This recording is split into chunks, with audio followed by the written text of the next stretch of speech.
Alrighty, guys, welcome back to the 8th week of our project development course in the programming language of Python. We're making a new project and continuing to work on something every single week. We got a lot of people coming back in, so thank you guys for coming in. Today we're going to continue working on our project, which we've been doing such for the past 2 weeks, and keep on making way with that. Today's the 2-month mark. Let's keep on making some progress. You guys already know who we are, guys. My name is Brian Sneaky. I'm a senior at James B. Conant High School. The catchphrase is in there, but by this time you should have memorized. My name is Labdi, and I just found a slogan that you guys were waiting for. I'll say it out. It's not on the slide, but code is like humor. When you have to explain it, it's bad.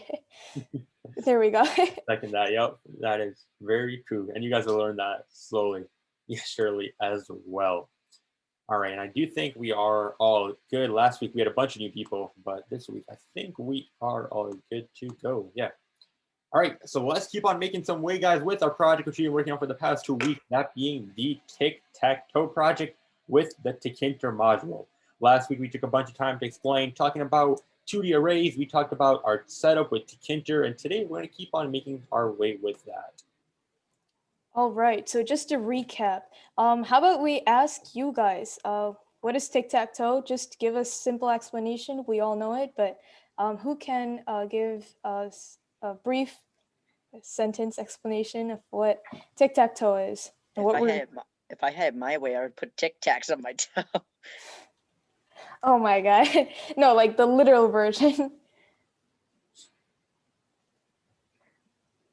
All right. So tic-tac-toe, I basically a game that all of us have played. Hashtag, you put circles and O's, we see who wins based on if we get the same symbols in a row or diagonally.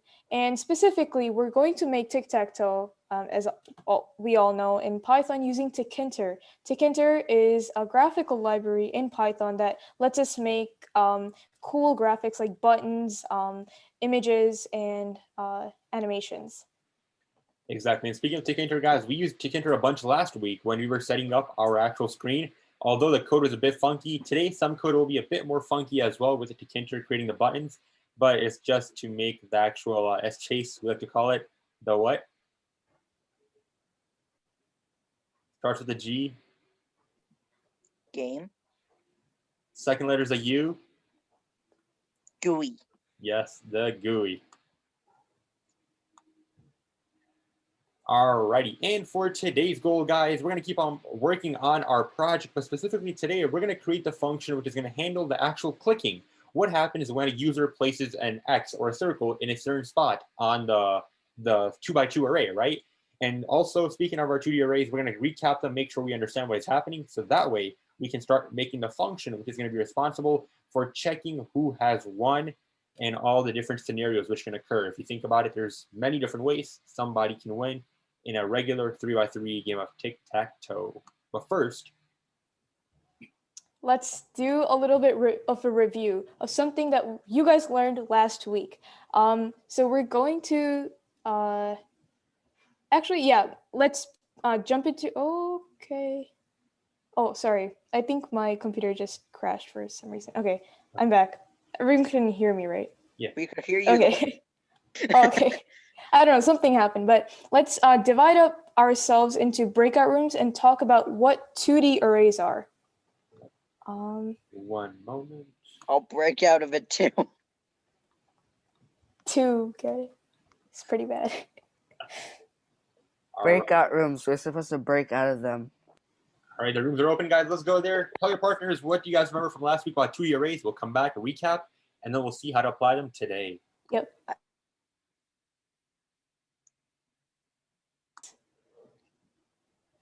So what we talked about in our breakout rooms was 2D arrays are arrays within an array. It's like a slogan. Nice. So what we've been working on until, last week was just a single list of numbers. Now it's a list of numbers. Pretty easy. And I mean, personally, what I talked to Ayush and Chase was think about a Rubik's Cube. A 1D array is these three blocks of a Rubik's Cube, and then the 2D array is this whole side, and then a 3D array, not going to go in there, but that's the whole cube. But yeah, that's about it. And then indices, or the different index is, we call them indices, would be just 2 values instead of 1, since there are 2 dimensions we are working with. So the top corner would be 0, 0, and then 0, 1, and then 0, 2. And then you go every row and then column. Exactly. And now, before we get towards actually applying this and creating some 2D arrays today with our code, let's do a little whiteboard and see how we're going to use it today. Yep. All right. So When I first saw the replit word, it looked like a reptile to me. yeah, we're going to be learning about snakes today. Get it? Get it? Python? Yep. Leave the bad jokes to me, Lobby. Okay. Okay, so what are we doing today? We're basically trying to create a function that tells us whether someone has won the game. Now I'm going to create a box first, just a tic-tac-toe. Also a 2D array in our case, since we are working in Python. So who can tell me how many ways are there to win? Come on, fast.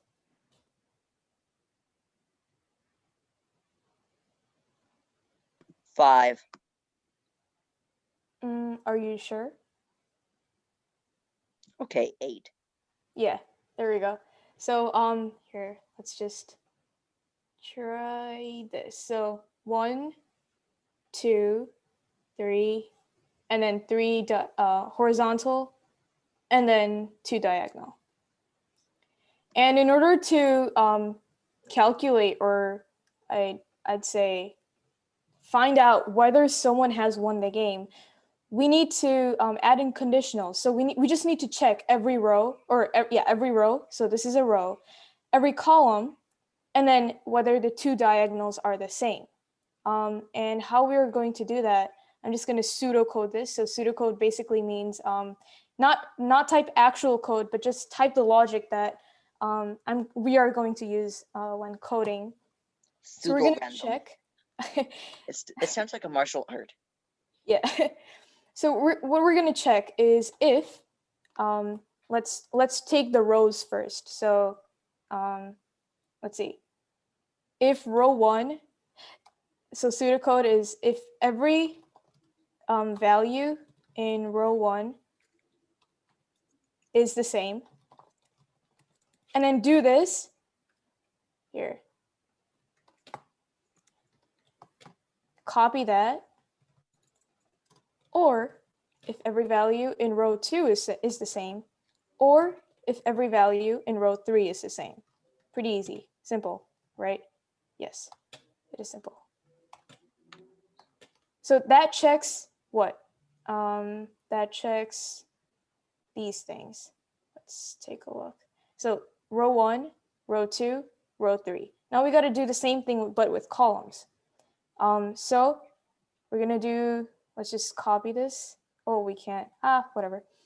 So we're just imagine here. I'm just going to type it.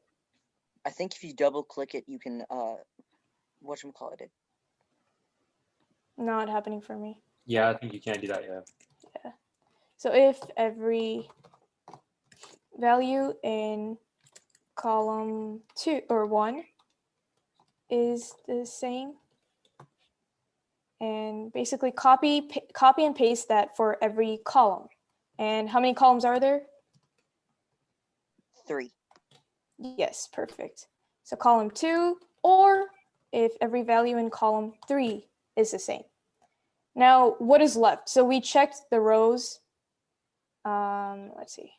Let's use another color. We checked the rows and the columns. What's left? Now for the diagonal. This one, Yeah. I'm wondering how you're going to get. Yeah. So we haven't gone through like how to do rows using 2D arrays, but it is quite simple. You just let's see. Let's go to text. You just check 0, 1, So that those coordinates 0, 1, that's, or 0, sorry, 0, 0, that's the first coordinate, and then 0, 1, that's the second coordinate, and then 0, 2, that's the third coordinate. So that's the same row on different columns, that's the first column. But if we want to do diagonals, let's say this diagonal, and this diagonal. We need to find what are the coordinates of them based on the 2D array we have. So the coordinates for, let's use black here. Coordinates of this square over here are what? I'm writing 0, them. 0. Yeah, nice. So that's 0, 0.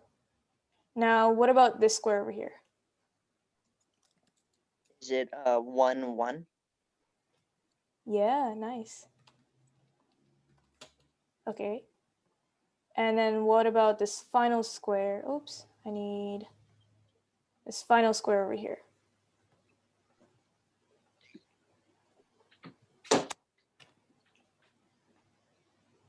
Oh, 2, 2. I said.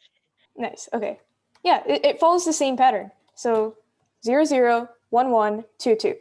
Now, we're going to talk about code when Rayan codes it in Python, but we know that these coordinates are doable if we just run a for loop through them of having for I in range 0, 3. So it goes 0, 0, 1, 1, 2, 2. But what about if we want to go the other way? So from here to here. Well, let's go through the same process. What are the coordinates for the square? 2, 0. Nice. Oh wait, hold up. Not quite. Flip it around. 0, 2. Yeah, because remember, count the rows first. So these dudes always come first, and then these dudes come first. Oh, or I did second. I did like X and Y coordinate plane today. Yeah, it's kind of tricky at first, but you get the hang of it later on. So okay, 0, 2, 1, 1, and then what about this last one? 0, 2. Oh wait, no, that's the other one.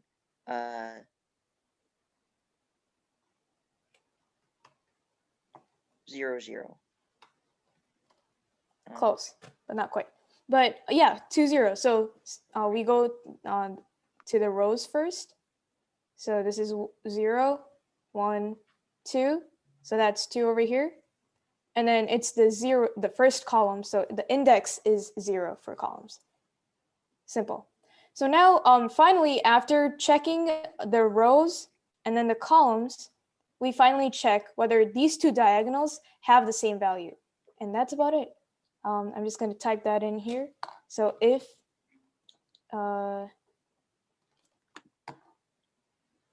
the two diagonals have the same value. Now, this might seem very simple since that's basically what we subconsciously do when we play tic-tac-toe with each other.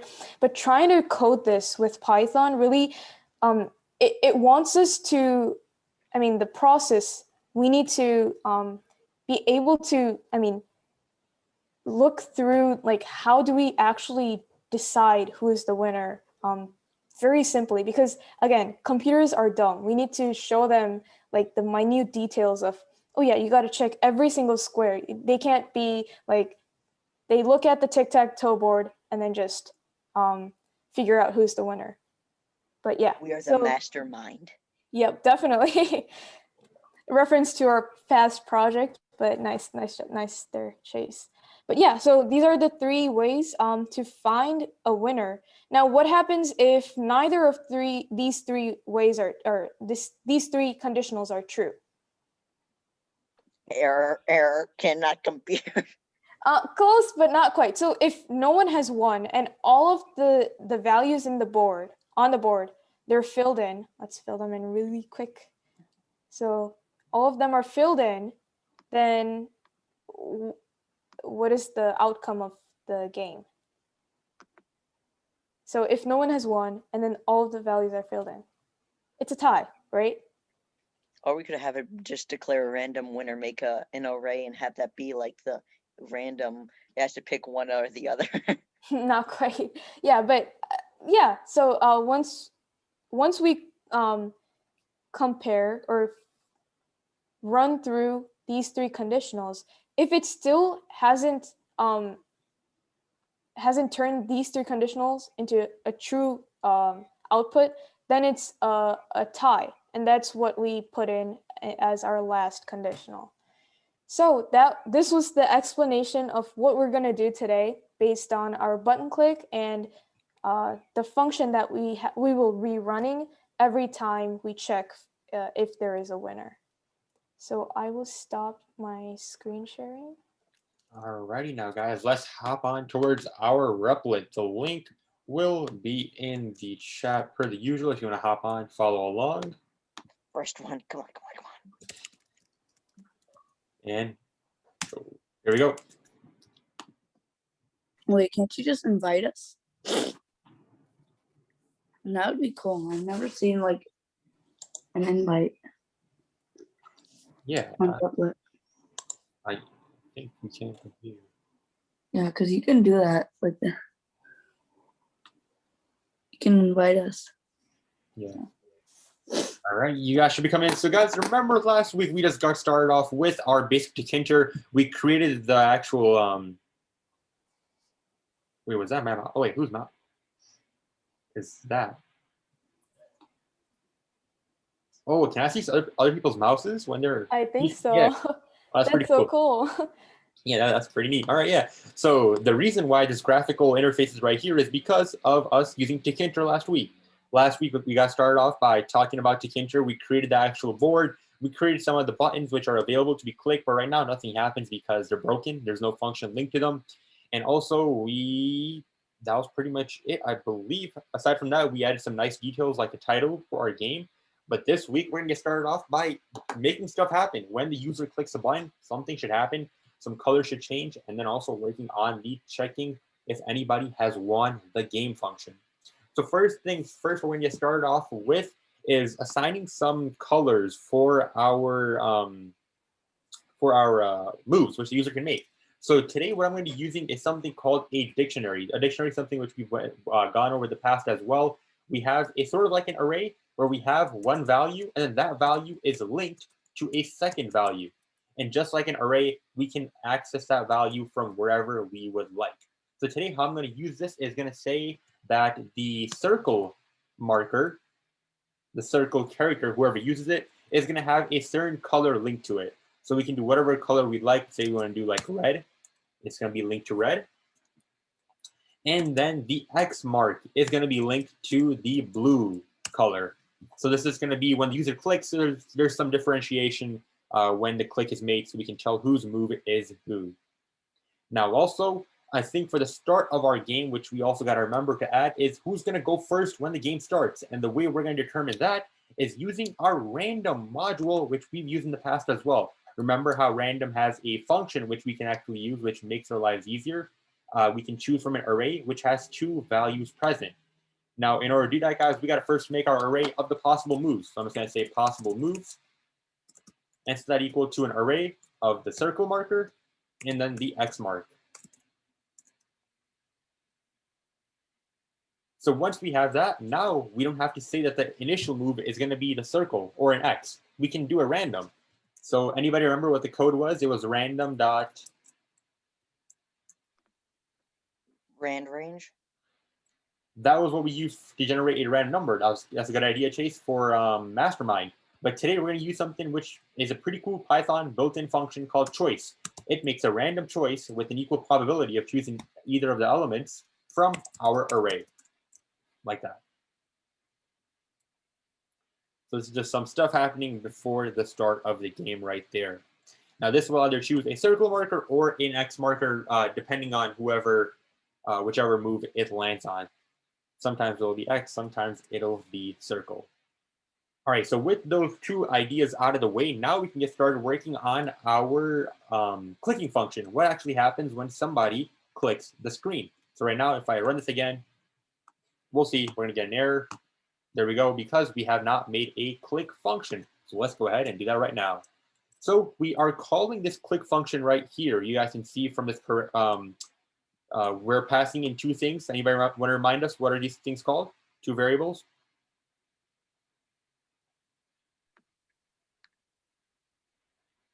Start with the letter P. Special types of variables.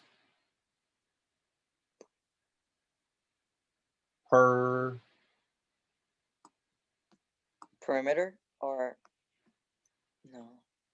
Param. I was close.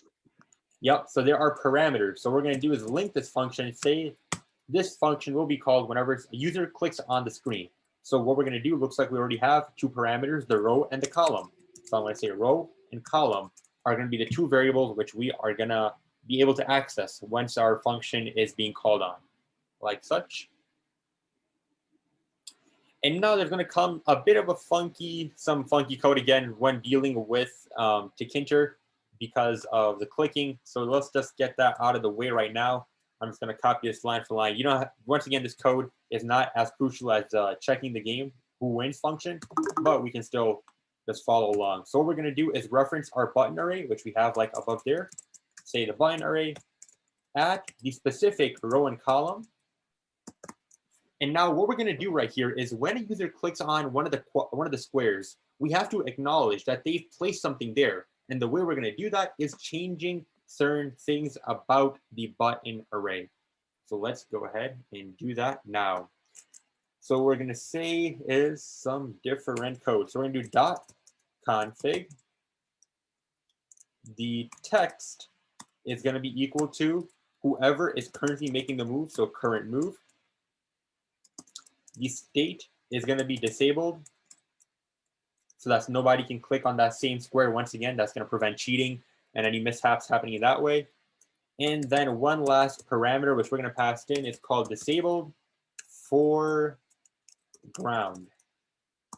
And this is going to be equal to the random color, which is somebody can place on. So we can say the color dictionary at the current move. So say the current move is currently an X. So this, what's going to happen is when somebody clicks on a certain square, this is going to look for, okay, just made an X move. What color is linked to the X? The color blue. So then the X should be the color blue, hopefully as well. Alrighty, so now with that, how about we give this a quick little run? There we go. We click on the first quadrant, we click X, and it is blue, just like it should be. So we click on the next quadrant, it is X, there we go. But the one thing is right now you're noticing, wait a minute, it's one person goes all. This X character can win the whole game. So if I run this again, if we get a circle, this should be red. Oh, still X. Still X. There we go. So if it's a circle, it's going to be a red color. But the thing is right now, we don't have anything which is going to switch the turns of the user. It's one person who keeps on going and going and going. So that is something which we will have to add right now as well. So I'm going to go back up now to step number 3.5, which is going to be responsible for switching the turns of our users. So what I'm going to do is create a function. I'm just going to call it pretty simple, switch turn. No parameters being passed in. This function is going to be responsible for switching the turn. So say a circle went first, then X is going to go. If X went first, the circle is going to go, so on and so forth. Now, in order to do this, what we're going to do is utilize an idea from the past about mods. So can anybody remind the class what are mods?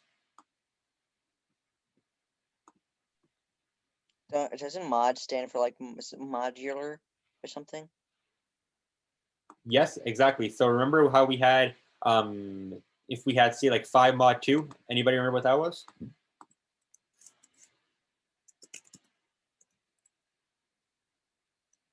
It's like a division problem, right? So how many times can 2 fully go into 5? And what's the remainder going to be? 2. 2 with a remainder of 1. Or if you wanted to go into decimals, 2.5. Exactly. Yep. So this is going to be a remainder of 1. And then say let's do one more practice. So what was, say, 9 mod 2? What would that be? 4. Remember, so 2 goes full how many times into 9? 4 times. The remainder is going to be 1. Exactly. Mod's pretty simple. It's like, it's the remainder. Whenever you divide anything by anything, it's the remainder. Yep. So what about 10 mod 7? Anybody have an idea? One Remainder is 3. Exactly. So it looks like you guys have it down. Now today, the way we're going to use this mod idea when switching turns is that we're going to have a counter. Now this counter is going to be responsible for keeping track of how many times has turns elapsed. So it keeps on going up and up and up. So every time X makes a move, their counter goes up 1. If circle goes up, too much math today, Chase. Come on. And then if we're going to the whoever makes a move, the counter will go up by 1.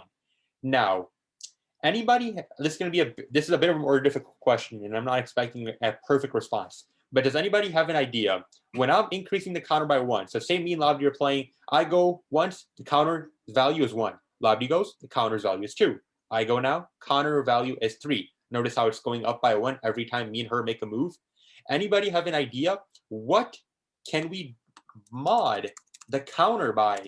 What number in order to check whose turn it is currently? 2. Rishi, perfect. Tell me why. Because there's 2 values. There's 1 value as the first player and the 1 value as the second player. Exactly. Does everybody understand? Anybody want Rishi to repeat that? That is very... that. Yeah, so Rishi just hit the nail on the head right there. The reason why we're using mod 2 is because any number which we think about, right? Any natural number or integer we're thinking about, right? Whenever we do mod 2, that's going to get a remainder of 1. It has to, right? If I choose a number like 4 mod 2 is 0. If I choose a number like 5 mod 2 is 1. Okay, what about 6? 6 mod 2, it's 0 again. It's a pattern. It's 0, 1, 0, 1. It can only be 1 or the other value. If I go to 1,500,438 mod 2, it can only give me 2 possible answers, either a 0 or a 1, which is what makes mod 2 something super nice to use, and it's what we're going to use now. So the way we're going to use it is do mod 2, and if mod 2 is equal to 0, we know it's one person's turn. If not, then we know it's the other person's turn. So now let's put that into context of our project.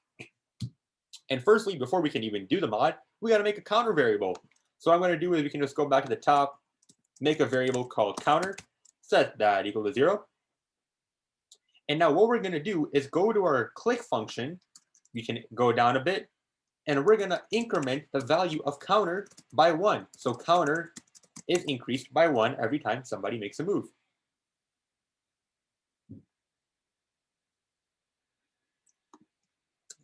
There we go. Let's make sure the indentations are good, guys. There we go.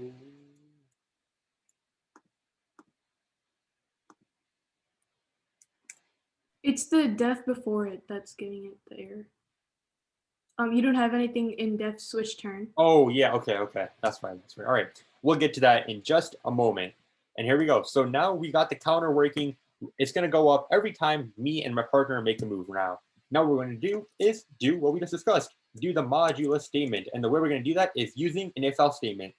Now, anybody remind us what is the different word we give for if-else statements? We also call them? Conditionals?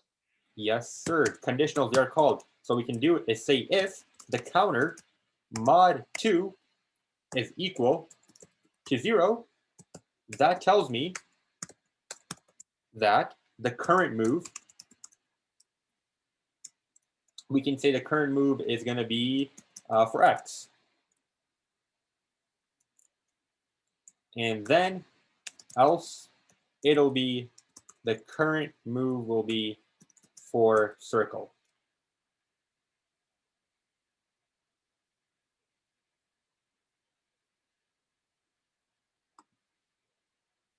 Alrighty. So now if I go on down into my click function, looks like we got an error coming in. Okay, I think we're good. Yeah. All right. So now what we're going to do is we got to call this function called switch turn in order to make sure that we can actually switch the turn. And the way we're going to do that is just go below the counter increasing by 1 and switch the turn. Now, if we hit stop real quick, hit the run button.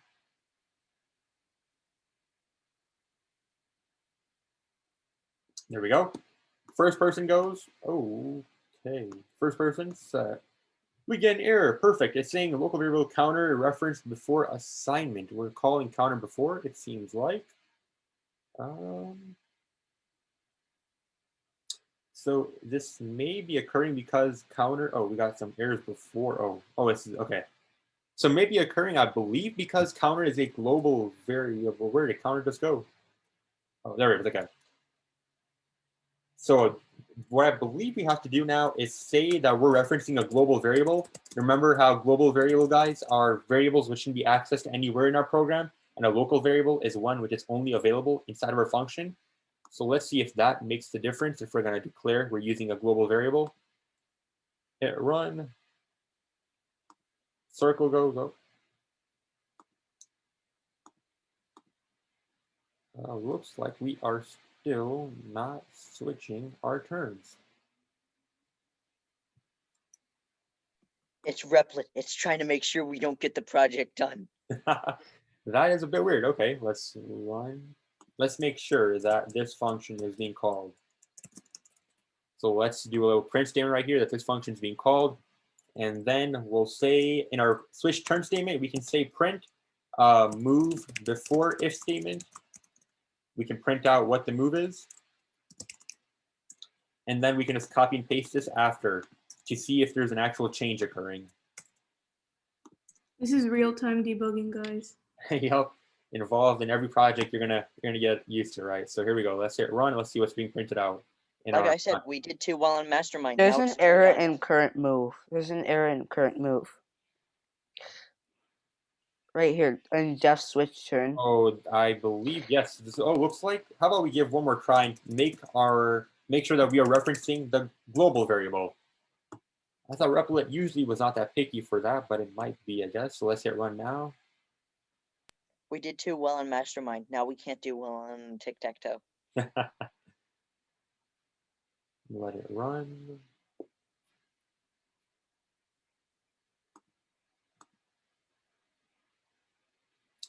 Circle. There we go. Real-time debugging. Rishi, thanks for that. And the reason, guys, was because we were referencing a global variable, but we forgot to actually say we're referencing it. And the way we did that was by making sure that we were calling the global variable current move. And this way, now if we zoom out, you can change the window however you'd like. It's a bit squished in my screen. You can resize it, I believe, on your screen as well. Oh, if you just tap it right there. And now we can see the moves are alternating and people can play back and forth. Alrighty. Anybody have any questions up to this point? Yeah, why when it switched turns, why did it say ran here? Oh, we can erase that. I was just adding that. That's like a real-time debugging to make sure that this function is being called. So you can get rid of that as well. Any other questions? Alrighty. So I believe, we could go into our checking if there are winners function, typing that code out. But in the interest of time, that's going to take another 10 minutes. So I think we will be concluding with that today. We are, believe it or not, nearly coming to the end of this Tic-Tac-Toe project with Tic-Tac-Toe. I believe we'll take one or two more weeks on this project. Next week, we can get started talking about the actual checking the winners function. But this week we went over it. We're going to be pretty simple, like Bobby talked about earlier on the whiteboard, checking each of the 3, and the diagonal conditions as well. Other than that, we're just going to finish up, tidy up some Tic-Tac-Toe things, make that look a bit nicer as well. But other than that, just a thing. It's giving more X's than O's than X's. Let's hit run. Let's see what's happening. If I go circle, let's run it again. So remember in Tic-Tac-Toe, there's 9 moves, right? So their one move would have to be larger, right, Rishi? You know what I mean? So like we have 9, Yeah. 9 odd number, 9 divided, yeah. So yeah, at the end of the day, we will have an odd number of either X's. It looked like it was almost like giving O an extra turn.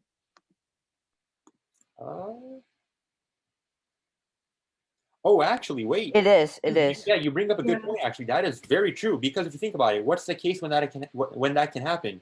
if I'm, say, the circle person, right?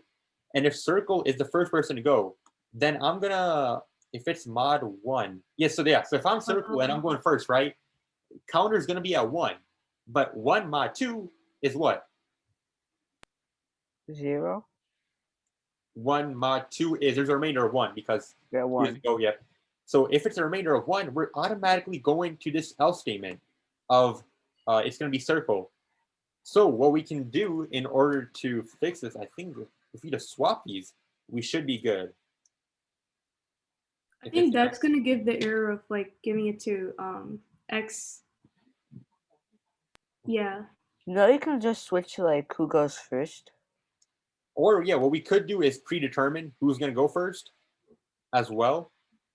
Another option which we could do, this is real-time debugging, is have a variable set that equal to what the move is before coming in, the switch turn function, and then at the end compare it. But I guess for now, what we can do is just, I guess, start off with a fixated move and say, so we can say the person who's going to start off will be the X turn for now. Next week, we can come back and we can fix that up as well. And then if the first person is X, then when counter goes up by 1, 1 mod 2 is going to get 1, and the next person is going to be circle, making that a smooth transition. So now we should be all good. There we go. Alrighty, guys, so that takes us till the end for today's coding session. We got a bunch more stuff done nearing the end of this project. Hopefully you guys are having some fun combining with this visualized GUI library as well. Remember, guys, this Friday we got an exciting event coming up. Chase, remind us what's going on. I'm beating everyone in agar.io. Ooh. Chase, guys, I send the prize. Remember, guys, Friday, video gaming hour, 4:30. Gonna have some fun. Kick off the weekend right. Other than that, guys, have a great rest of the week. Get you guys done. See you guys. Bye. Bye. Thank you. Bye, thank you.